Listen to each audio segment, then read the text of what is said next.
क्या आपने भी लगाया है अपने माथे पर कभी त्रिपुंड? तो क्या आपको मालूम भी है इसका मतलब? त्रिपुंड का क्या अर्थ है? बड़े से बड़े विद्वान भी जानते हैं अधूरी बात। त्रिपुंड के बारे में जानने से पहले एक बार कमेंट बॉक्स में जोर से लगाएं बम बम भोले का जयकारा। हिंदू शास्त्र के अनुसार भगवान शिव को देवों का देव कहा जाता है।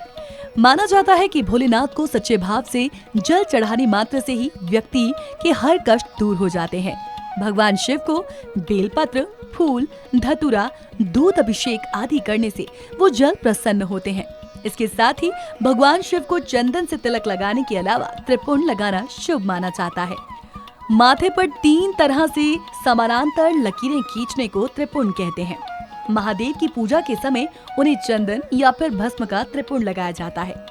अधिकतर लोग सोचते हैं कि त्रिपुंड लगाने से महादेव अति प्रसन्न होते होंगे, लेकिन शायद ही आपको ये रहस्य पता हो कि त्रिपुंड लगाने से भगवान शिव की नहीं बल्कि 27 अन्य देवी देवताओं और नवग्रह खुश हो जाते हैं। तो जानिए भगवान शिव को लगाने वाले त्रिपुंड का रहस्य और इसे किस तरह से लगाना होता है शुभ। क्या है त्रिपुंड? शिव महापुराण कथा के अनुसार त्रिपुंड में 3 रेखाएं होती हैं, जिसमें 27 देवी देवताओं का निवास होता है। पहली रेखा में 9 देवियों का निवास, दूसरी रेखा में 9 ग्रह यानी कि शनिदेव, सूर्य, गुरु, मंगल, चंद्रमा, बुध, शुक्र और राहु केतु का वास होता है। इसके साथ ही तीसरी रेखा में 9 देवताओं का वास होता है।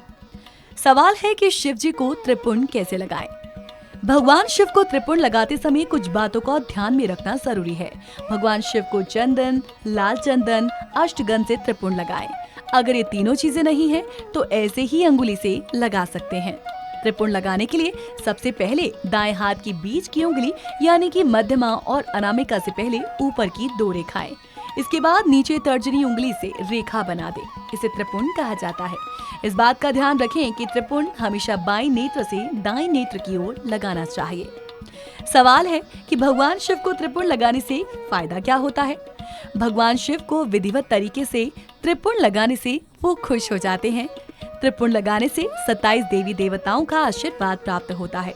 जाने अनजाने में हुए पाप खत्म हो जाते हैं। त्रिपुंड लगाने से बुरी शक्तियों से छुटकारा मिलता है। सकारात्मक ऊर्जा का प्रवाह बढ़ता है। महादेव को त्रिपुंड लगाने से चंद्र रोष से मुक्ति मिलती है। महादेव के आशीर्वाद से हर क्षेत्र में सफलता प्राप्त होती है। तो उम्मीद करती हूँ कि आपको त्रिपुंड के बारे में सभी बातें पता लग गई होंगी।